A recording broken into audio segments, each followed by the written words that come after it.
MLA రాజయ్యపై station Ghanpur MLA Kadiyam Srihari fire అయ్యారు. దేవనూర్ అటవీ భూముల కబ్జా ఆరోపణలు నిరూపిస్తే రాజకీయ సన్యాసం తీసుకుంటానని సవాల్ విసిరారు. 30 ఏళ్ల రాజకీయ చరిత్రలో ఏనాడు అవినీతికి పాల్పడలేదని చెప్పారు. దమ్ముంటే మాజీ ఎమ్మెల్యే రాజయ్య తన సవాల్ను స్వీకరించాలన్నారు.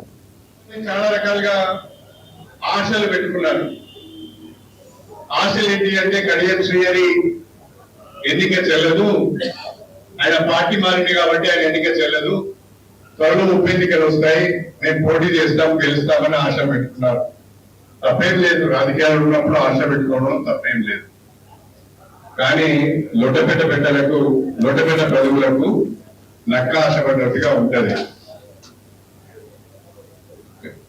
ఎక్కువ ఆశ పెట్టుకుంటే నిరాశ పడవలసి వస్తుంది.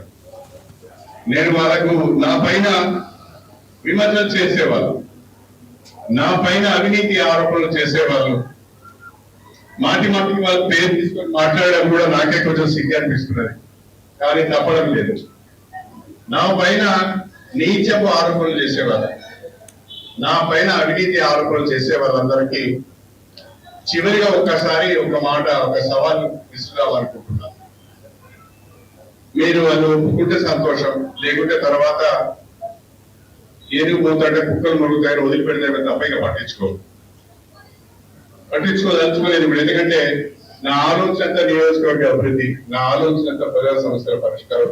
కాబట్టి ఈ తెల్లారేస్తే ప్రెస్ మీట్ పెట్టి ఒకటి తిట్టుకోవడం, నువ్వు 1 గంట, నేను 2 గంటలు, 2 గంటలు, నేను 4 గంటలు, నేను 4 గంటలు, 8 గంటలు, ఈ రకంగా టైంను నేను వేస్ట్ చేసుకోదలుచుకోలేదు. కానీ ఈరోజు ఒక మాట చెప్పాలనుకుంటున్నాను. మొన్న ఈ మధ్య నేను ఒక వార్త చూశాను.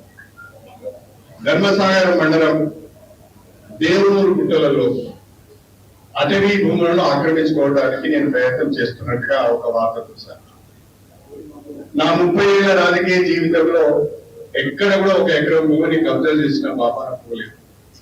ఒకవేళ నేను కబ్జా చేస్తుంటే ఈ పాటికి నా ముందు నిలిపే వాళ్ళందరూ. నా 30 ఏళ్ల రాజకీయ జీవితంలో ఎవరికైనా సహాయం